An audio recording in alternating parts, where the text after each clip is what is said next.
Esta conferencia comenzará a grabarse. Bien, pues vamos a dar comienzo a una nueva sesión de lectura explicada de un curso de milagros. Y esta vez comenzamos el capítulo 13, El mundo inocente. Vamos avanzando poco a poco hacia la mitad del libro de texto. ¿Cuál caracol subiendo una montaña? Pues nada, esta sesión de hoy vamos a ver la introducción a este capítulo. Este capítulo 13 tiene varios epígrafes. El 1 es inocencia e invulnerabilidad, muy importante.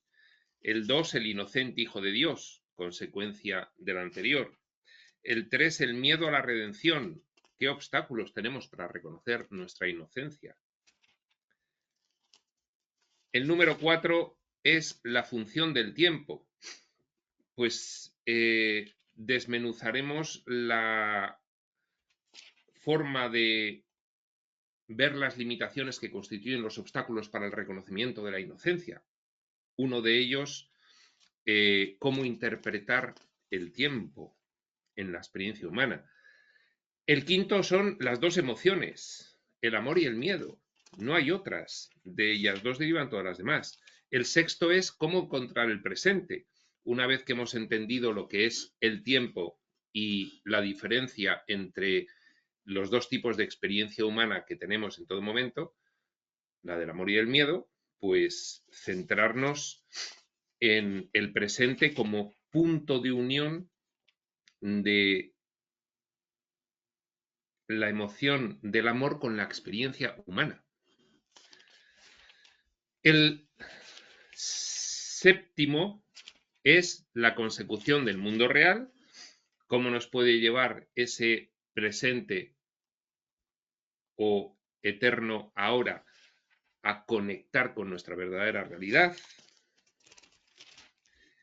El capítulo 8 es de la percepción al conocimiento, cómo todo esto va determinando la corrección de nuestra percepción para ir encaminándonos hacia una percepción cada vez más fidedigna que nos pueda atisbar el camino del conocimiento.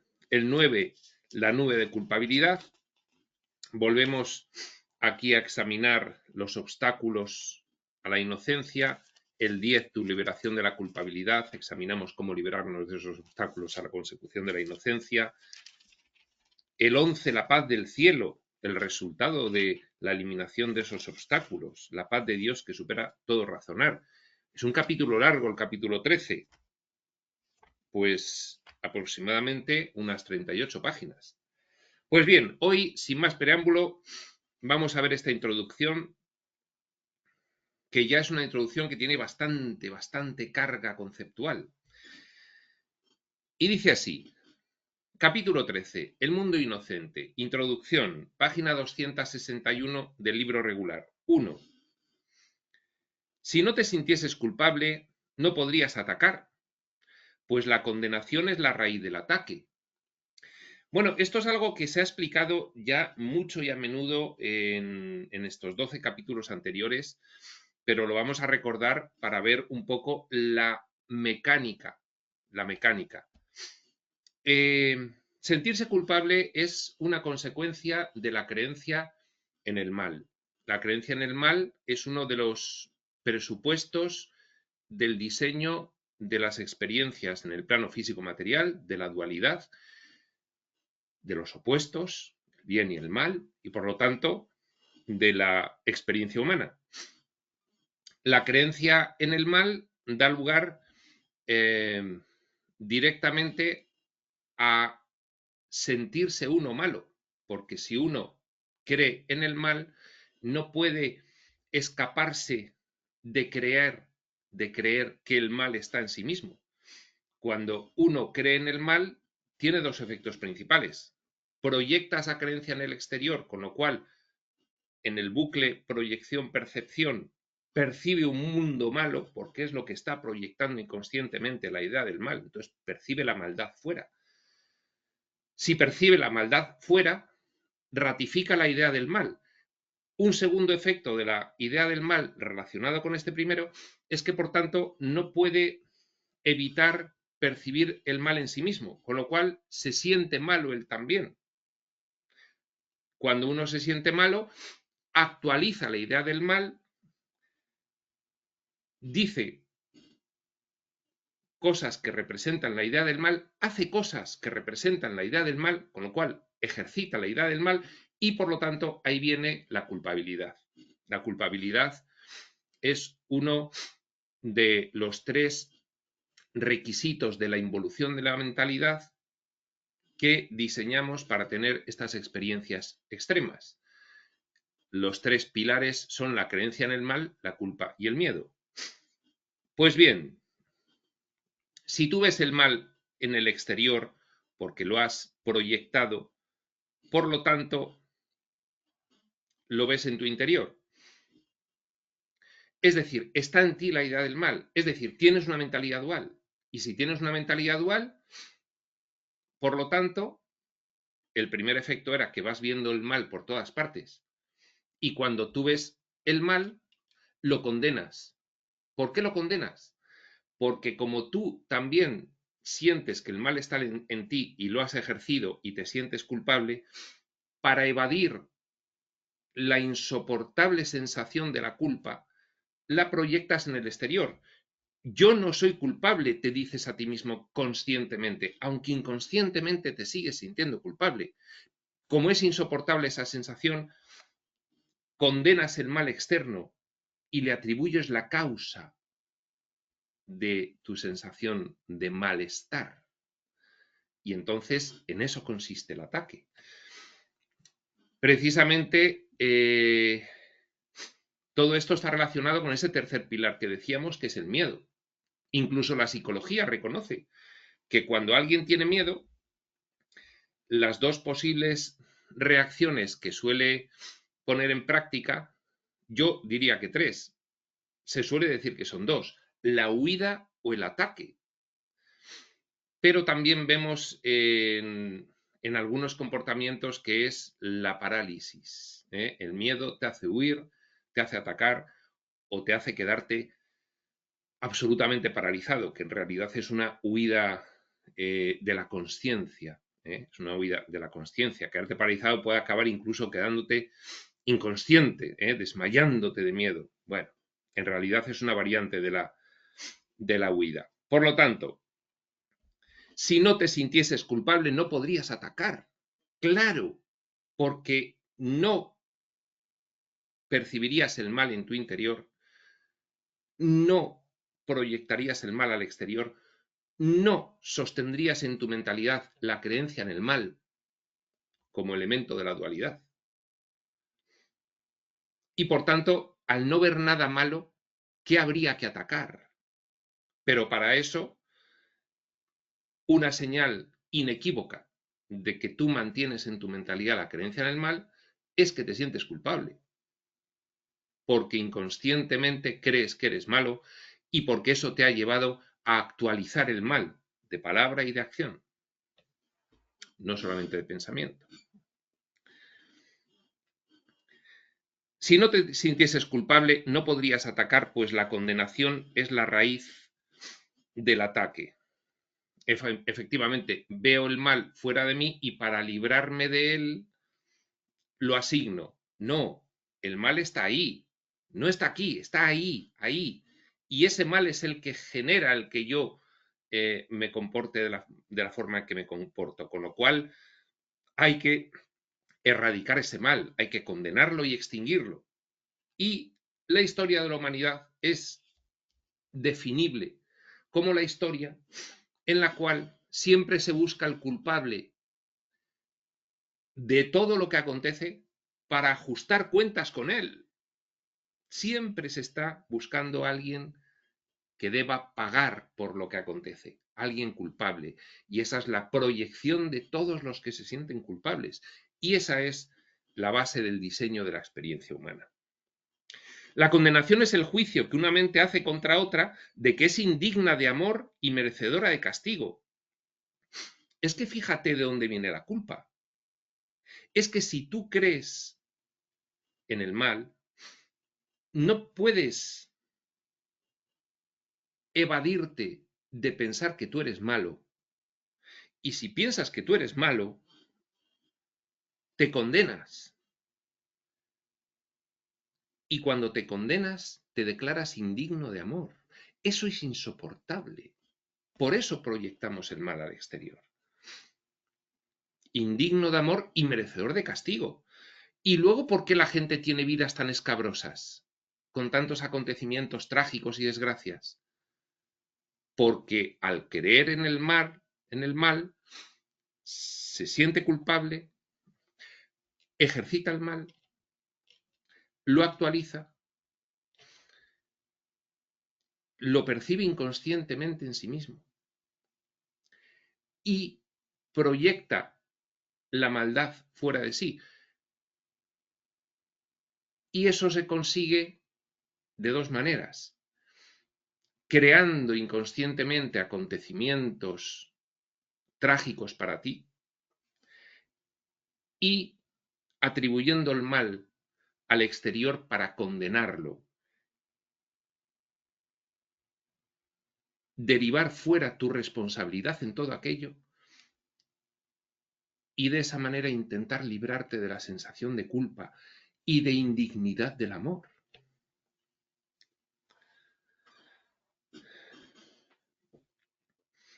La condenación es el juicio que una mente hace contra otra de que es indigna de amor y merecedora de castigo. Y en esto radica la división de tu mente.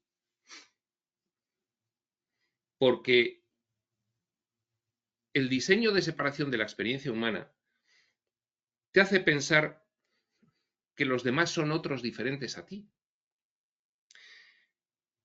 Y lo que en realidad está ocurriendo cuando tú les juzgas a ellos como malos e indignos de amor, es que como la mente es una, en un nivel trascendente, al condenarles a ellos te estás condenando a ti. Y esto es lo que técnicamente acabamos de explicar. Y en esto radica la división, pues la mente que juzga se percibe a sí misma como separada de la mente a la que juzga.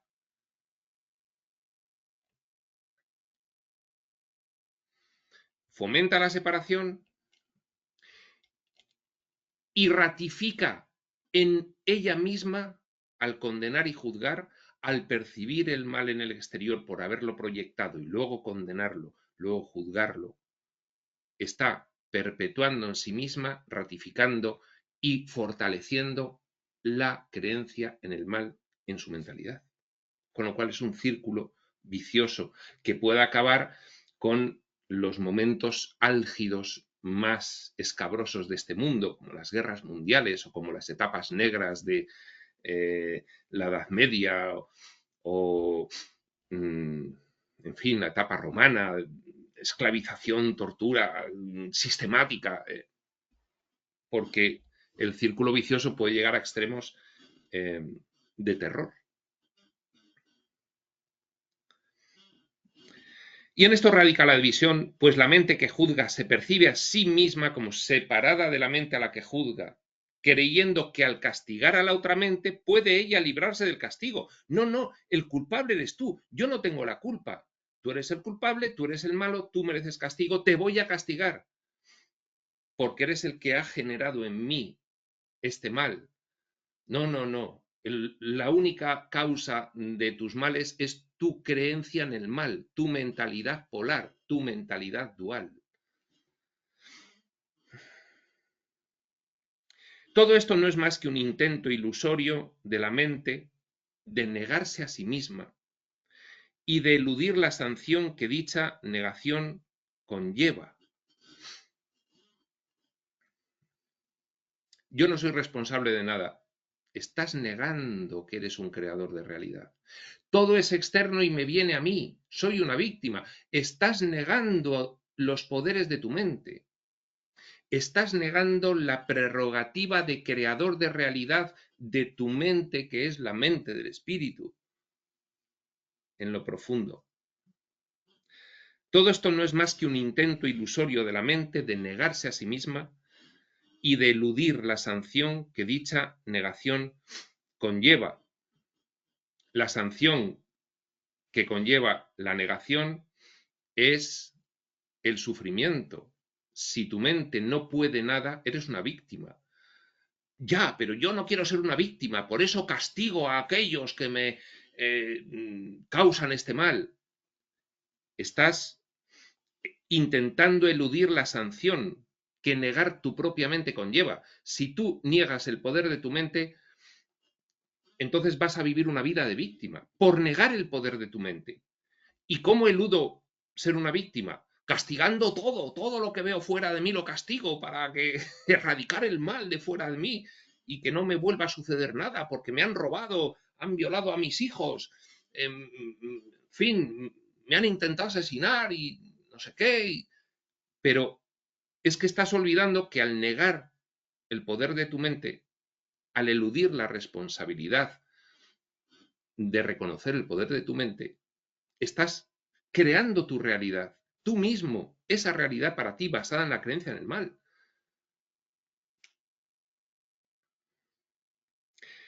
Todo esto, repetimos por tercera vez, no es más que un intento ilusorio de la mente de negarse a sí misma y de eludir la sanción que dicha negación conlleva.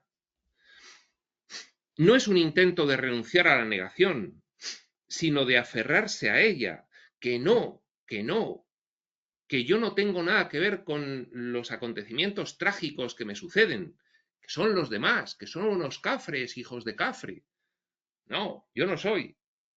Me aferro a la negación.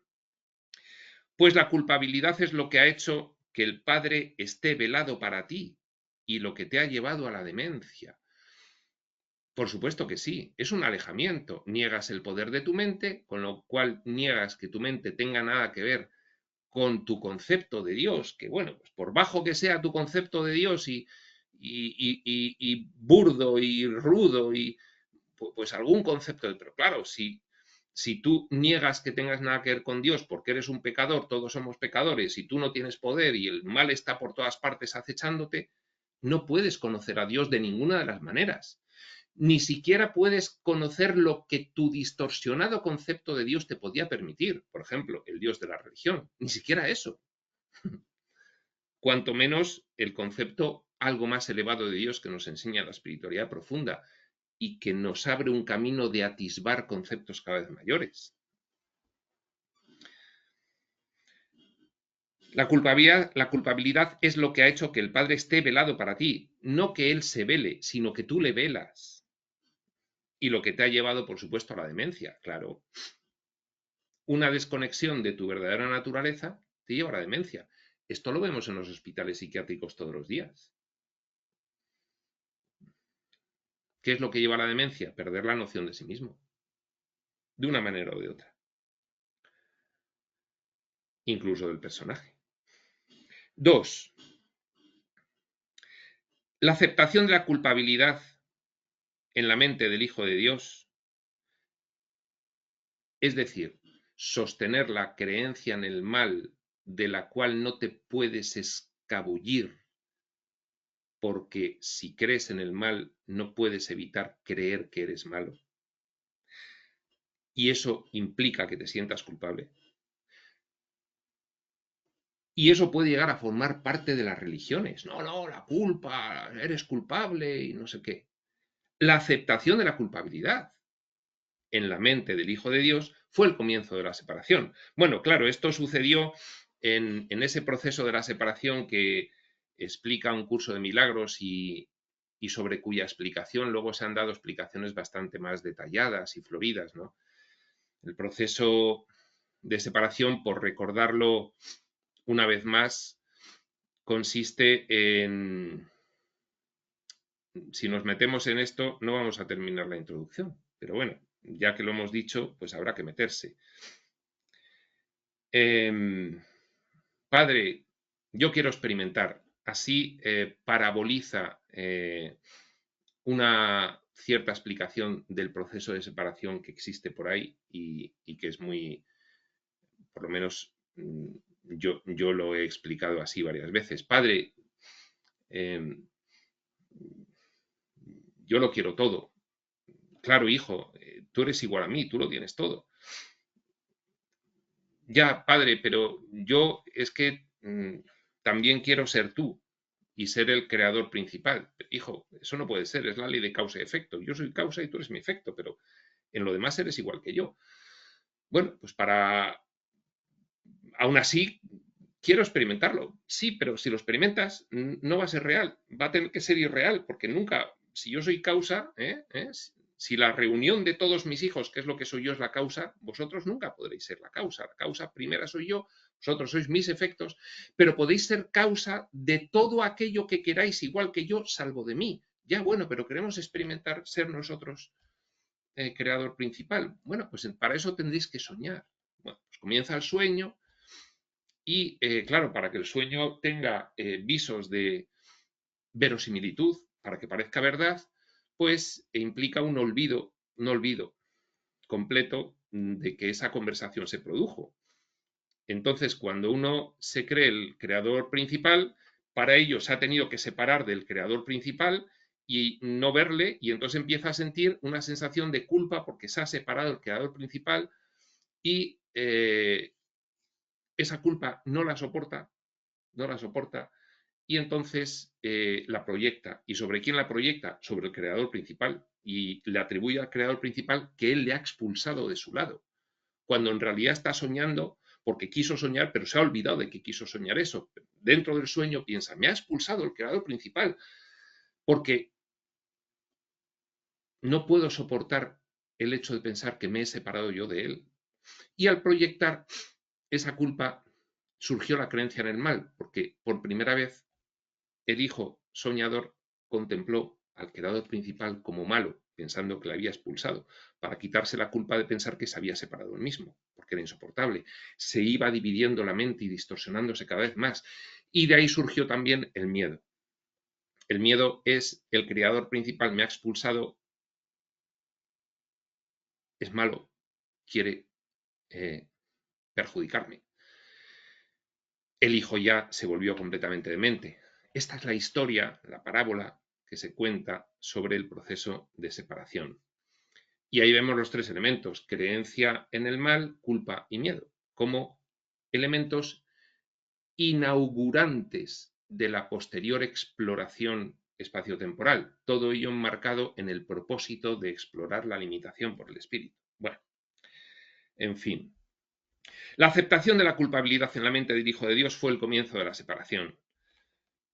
De la misma manera en que la aceptación de la expiación es su final. ¿Qué es la expiación? Concepto de un curso de milagros y por tanto puesta con mayúsculas. La comprensión última de qué está ocurriendo en realidad aquí. Cuando tú comprendes qué es esto, qué haces aquí, quién eres en realidad y que quien eras en realidad tenía un propósito y lo está llevando a efecto, ya lo entiendes todo y eso disipa la culpa. Por eso dice que la aceptación de la expiación es el final de la culpabilidad. El mundo que ves es el sistema ilusorio de aquellos a quienes la culpabilidad ha enloquecido. Miremos al mundo a todo lo ancho del mismo y durante toda la historia, la que nos permiten conocer, la que nos permiten conocer. ¿Y qué ha sido el mundo? Si muchas veces se ha definido el mundo como la historia de sus guerras, un enloquecimiento completo. El mundo que ves es el sistema ilusorio de aquellos a quienes la culpabilidad ha enloquecido. Ha enloquecido. Busquemos al culpable de todo para ajusticiarlo. Eso es el mundo. Contempla detenidamente este mundo y te darás cuenta de que así es. Incluso ahora. Pues a las 19:17 del 22 de enero seguimos teniendo guerras en el mundo, donde vamos atacando a gente y matándola, porque previamente la hemos calificado de mala y la hemos condenado. Porque esto ha sido un encadenamiento de acontecimientos que sigue y no paramos. Un enloquecimiento completo.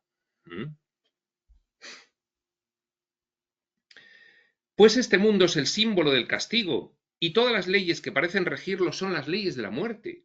Así es. Este es el enloquecimiento. Esta es la experiencia humana extrema. Esta es la dualidad descarnada. encarnada pero descarnada. Los niños vienen al mundo con dolor y a través del dolor. Su crecimiento va acompañado de sufrimiento y muy pronto aprenden lo que son las penas, la separación y la muerte. Sus mentes parecen estar atrapadas en sus cerebros y sus fuerzas parecen decaer cuando sus cuerpos se lastiman. Parecen amar, sin embargo, abandonan y son abandonados. Parecen perder aquello que aman, la cual es quizá la más descabellada de todas las creencias. Y sus cuerpos se marchitan, exhalan el último suspiro, se les da sepultura y dejan de existir. Ni uno solo de ellos ha podido dejar de creer que Dios es cruel. Pues bien, cuando el espíritu planificó explorar la limitación, la exploró en las infinitas variedades de posibilidades de líneas de acontecimientos. Y una de ellas era esta, la experiencia humana en la Tierra. Lo que hemos descrito como el proceso de separación es desde el punto de vista del soñador ya soñando. Pero todo esto fue una planificación del espíritu. Quiero explorarlo todo. Quiero llegar a no ser. Quiero llegar a vivir y experimentar lo opuesto a lo que soy para luego poder apreciar mejor lo que soy. Ni uno solo de los humanos ha podido dejar de creer que Dios es cruel. Esa proyección es la misma que se produjo en la historia en la cual se nos intenta explicar el proceso de separación inicial. Dios me ha expulsado. ¿Cómo es posible? Dios es cruel. 3. Si este fuese el mundo real, si esto no fuese una ilusión, si esto no fuese un experimento, si esto no fuese una exploración, si esto fuese el entorno del espíritu, Dios sería ciertamente cruel. Claro que sí, pero esto no es eso. Esto no es el entorno del espíritu. Esto es una exploración. Esto es un experimento. Esto está planificado al detalle.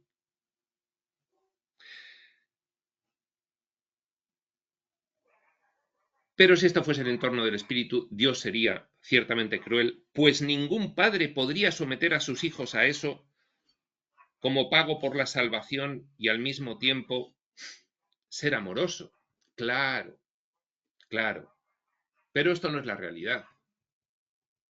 Por eso podemos descansar tranquilos, que ese Dios que pensamos que es cruel es un concepto de Dios que nos hemos inventado, aquí en la locura, aquí en el manicomio, aquí atados a la cama.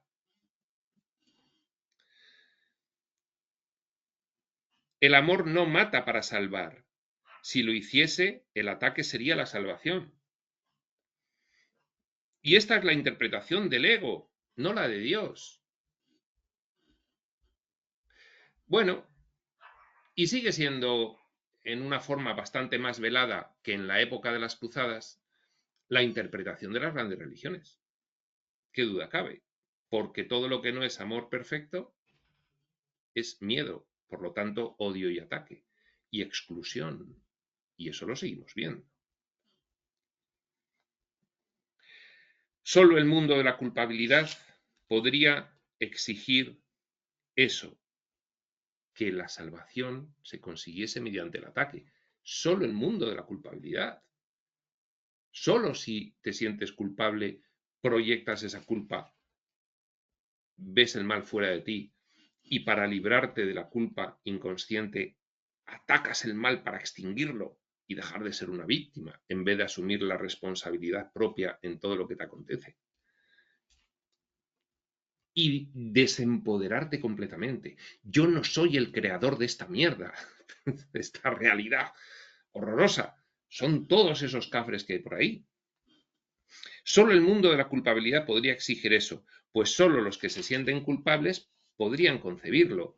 El pecado de Adán no habría podido afectar a nadie si él no hubiese creído que fue el Padre. Aquí vuelve a evocar Jesús a esa forma de explorar el proceso de separación. El pecado de Adán no habría podido afectar a nadie si Adán no hubiese creído, que fue el Padre quien le expulsó del paraíso. Oye, Adán, que esto es una planificación que tuvimos en conjunto, pero en esta variante del sueño de ilusión que estás teniendo para experimentar, en esta variante extrema, con el velo del olvido, tú te has creído que fui yo el que te expulsó y el que te castiga. Que no, que fuiste tú. Pero bueno, que sepas, ahora que estás ya despertando, que te lo cuento, que todo esto fue una planificación. Y en la planificación entraba que tú llegases a pensar que yo te expulsé. Entraba en ello. Pero todo esto lo decidimos en conjunto. Y tú lo planificaste detalladamente. Pues a raíz de esa creencia se perdió el conocimiento del Padre. Claro, es que si Dios es malo y me persigue, pues me alejo lo más posible a Dios, no quiero saber nada. Si llego a ese convencimiento. ¿Cómo llego a ese convencimiento? Pues por el mismo sostenimiento en mi mentalidad de la creencia en el mal. Llego constantemente. ¿Cuántas veces hemos oído? Yo creía en Dios, pero al ver las injusticias del mundo y cómo morían los niños inocentes, no puedo pensar otra cosa sino que Dios es justiciero y vengativo y no sé qué. Bueno, claro, eso es lo que vinimos a experimentar, una desconexión completa de nuestra esencia. Pues a raíz de esa creencia se perdió el conocimiento del Padre, ya que sólo los que no le comprenden podían haber creído tal cosa. Pues todos, aquí todos. Todos los personajes de experimentación. 4. Y último punto, este cuarto de la introducción de este capítulo 13. Este mundo es la imagen de la crucifixión del Hijo de Dios. En el drama crístico que se representa mediante el personaje Jesús, por él en la tierra, es una representación del drama crístico. En las representaciones dramáticas hay simbología. La crucifixión es el símbolo del diseño de la experiencia humana, de sus efectos y consecuencias. Nos vamos a salvar de este que nos perturba y que dice esas cosas atacándole. Este mundo es una locura y en este mundo lo que se persigue es buscar un culpable para ajustar cuentas. En el drama crístico se representó eso por la crucifixión. Este mundo es la imagen de la crucifixión del Hijo de Dios. Y hasta que no te des cuenta de que el Hijo de Dios no puede ser crucificado, aquí Hijo de Dios con mayúsculas, hasta que no entiendas porque hayas manejado información espiritual y la hayas puesto en práctica y la hayas sentido y por lo tanto le hayas dado valor y credibilidad, hasta que no te des cuenta de que el Hijo de Dios no puede ser crucificado, este será el mundo que verás. ¿Qué ocurrió en aquella tarde en el Gólgota? Que unos asesinaron al Hijo de Dios, que se representó en el drama crístico el símbolo de lo que es el mundo. Porque a continuación, en la resurrección, se representó el símbolo de lo que este mundo no es.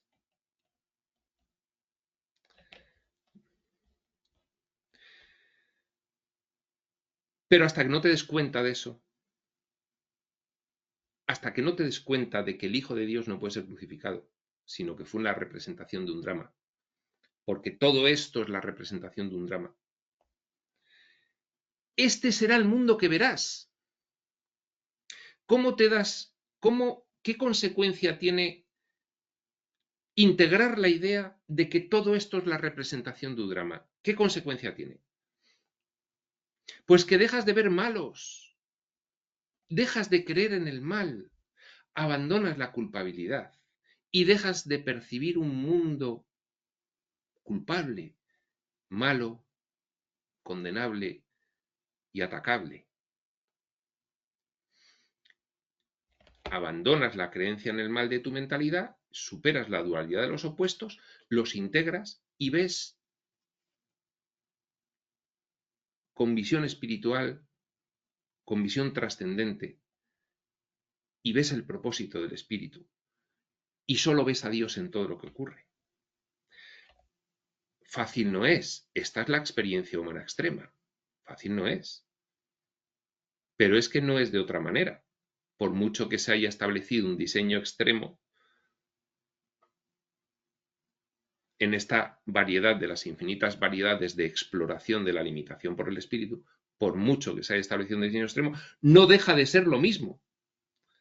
Esto no es real. Y mientras tú percibas este mundo en su locura, eso significa que sigues albergando la creencia del mal en tu mentalidad. Y hasta que no abandones la creencia del mal de tu mentalidad, seguirás percibiendo el mal fuera, condenando, atacando y dando muerte. Hasta que no te des cuenta de que el Hijo de Dios no puede ser crucificado, este será el mundo que verás. No podrás comprender esto, no obstante, hasta que no aceptes el hecho eterno de que el Hijo de Dios no es culpable. En la práctica, ya tienes la información espiritual, pero ahora tengo que, este cambio en mi mentalidad, manifestarlo. Y en cada acontecimiento en el que antes decía, ese es un cafre asesino, prendedle, que hay que juzgarle y ajusticiarle. En cada caso que decías eso, ahora tendrás que decir, esto es un manicomio, somos personajes del espíritu explorando lo extremo dentro del gran propósito de exploración universal. Esto desde fuera no se ve como desde dentro. Desde fuera se ve lo que es como una representación teatral. ¿O es que cuando sales de ver el teatro te vas a la comisaría a denunciar al personaje asesino que dentro de la escena mató a otro? No, pues esto es lo mismo. Pero para eso tienes que aceptar el hecho eterno de que el Hijo de Dios no es culpable. Ninguno de los que estaban en escena era culpable. Representaron un drama. Representaron el drama del no ser, el drama de la polaridad extrema. El Hijo de Dios solo merece amor porque solo ha dado amor. Es que no es amoroso llegar a realizar esta exploración que luego le va a servir a todos los fractales de la fuente para reconocerse a sí mismos con la experiencia de no haber sido, porque luego todo esto se hace común en niveles más elevados. Y esto incrementa el carácter infinito del espíritu, porque es un crecimiento constante, constante. Nunca acaba la expansión del espíritu. Y una de las formas de expandirse es experimentar el no ser. Esa es la exploración de la limitación. Todo esto es muy metafísico, todo esto es muy complejo, todo esto vayamos poco a poco con ello, pero vayamos, porque no hay otra manera de percibir un mundo diferente, no hay otra forma. Si no, llegarás a alcanzar el perdón de algunas situaciones en el mundo, pero no de todas. Siempre habrá alguna situación que digas, yo esto no lo puedo perdonar. Y es que tienes que ir a un órdago a la grande, tienes que ir a la mayor. Todo esto es una representación teatral. Todo, principio a fin, con descansos entre actos en los que se planifica el siguiente acto. Y luego uno sale y eso sí, se olvida de que es un actor. El Hijo de Dios solo merece amor porque solo ha dado amor, y los que estamos aquí en un determinado nivel hemos planificado y ejecutado estas experiencias por amor a la totalidad. Por lo tanto, todos estamos aquí de una forma u otra, por amor. Al Hijo de Dios no se le puede condenar porque Él nunca ha condenado. La expiación es la última lección que necesita aprender, pues le enseña que, puesto que nunca pecó, no tiene necesidad de salvación. Es una representación teatral.